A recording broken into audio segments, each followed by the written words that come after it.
Hey folks, this is your host, the one, the only, the uncompromising Thrifty Gamer 83 here, bringing you my retrospective of the Sony PlayStation, the original Sony PlayStation, the greatest gaming console ever made in my honest opinion, which brought us Final Fantasy 7 through 9, the Resident Evil series, Castlevania Symphony of the Night, and many more, along with Crash Bandicoot.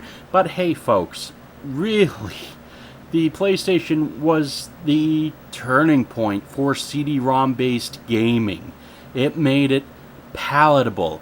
While other consoles before it had tried and failed, Sega Saturn, Sega CD, Philips CDI, which should really be buried in a landfill, or deconstructed with a hammer.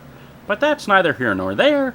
The Sony PlayStation was that console which you just put in the living room. It was an awesome piece of tech at the time. I remember many hours playing with my older brother Resident Evil 2 from 9 at night till 5 in the morning. Resident Evil 2 was just one of those breakout titles. It brought with it a more accomplished voice acting corps, and as well it inspired many titles like Metal Gear Solid to take advantage of the PlayStation hardware. Many of the titles grew up and matured upon the PlayStation soft hardware. You had titles like Grand Theft Auto, which grew up into Grand Theft Auto 3 for the PlayStation 2 and continued there onwards. Then you had titles like Tomb Raider, which continued, and really, it just grew up on the PlayStation software. You had ports from PC and ports to PC. The PlayStation really brought about a game-changing formula to gamers as well. Not just console gamers, but to PC gamers. And as well, when you see that emphasis in action, you had cross-platform titles from PC on PlayStation and PlayStation on PC. And while the PC purists will say the PC was better, the PlayStation purists will say the PlayStation was better. For me, it just didn't matter. The PlayStation was a brilliant piece of tech, which was extraordinary at the time. I also remember playing titles like Final Fantasy Tactics.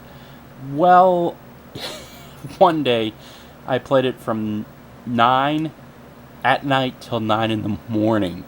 I just could not get enough of Final Fantasy Tactics. And even now, looking back on it, I miss those days. Things were much more simplistic. Of course, you weren't able to look up how to get out of this or that without hopping on the modem, going through America Online. But with the advent of the PlayStation, you thought for yourself, you could put yourself easily in a character's shoes. The technology is rather dated nowadays, but really, you just enjoyed the games that much more. They looked so lifelike and realistic for the time that even now, when people say, well, these graphics aged horribly or badly, hey, grown up, those graphics were lifelike, man. It just amazes me when people say, well, this title aged badly. Look at it. Look at it. Look at the time we were in. It was the late 90s. The late 90s when I got mine anyway. The mid 90s were when the PlayStation originally came out. But look at it that way. Look at it logically. Look at the facts that even though it looks dated today, the PlayStation was the ultimate console to own. And really, you just have to look at it that way. There are detractors that will say, well, the graphics didn't age greatly, the software didn't age greatly, there's too much nostalgia placed onto this. You can't have those feelings nowadays. You know what? I love my PlayStation.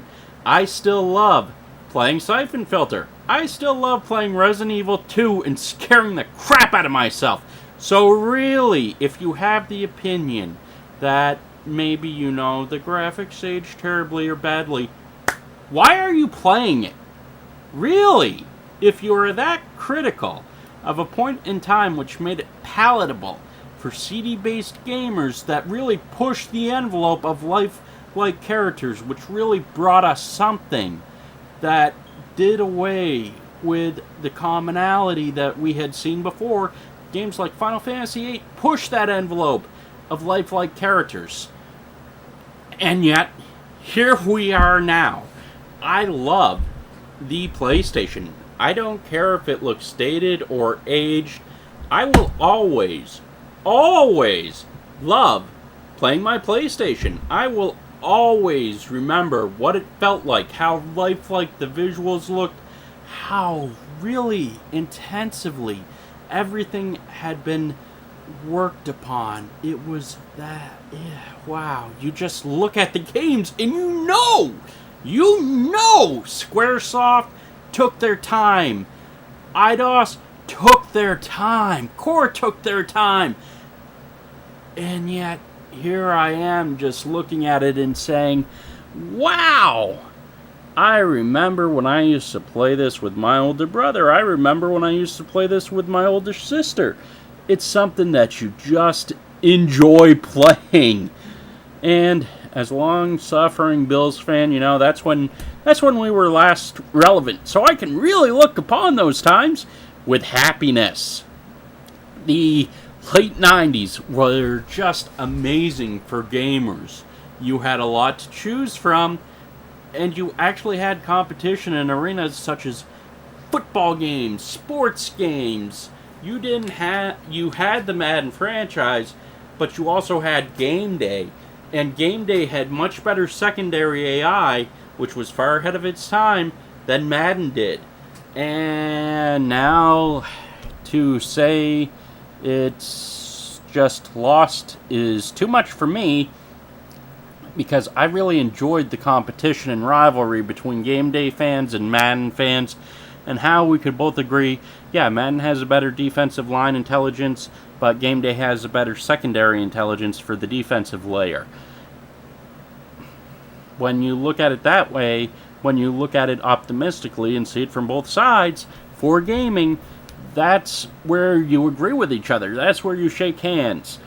I miss those days of the PlayStation. I miss being able to play those games and just have so much fun with them. Nowadays, everything is so realistic that really, I look back on PlayStation. Like I said before, I still play my PlayStation, so I'm basically a caveman just coming through. Oh, I love PlayStation. To me now, looking at the PlayStation 3, wow, that's amazing.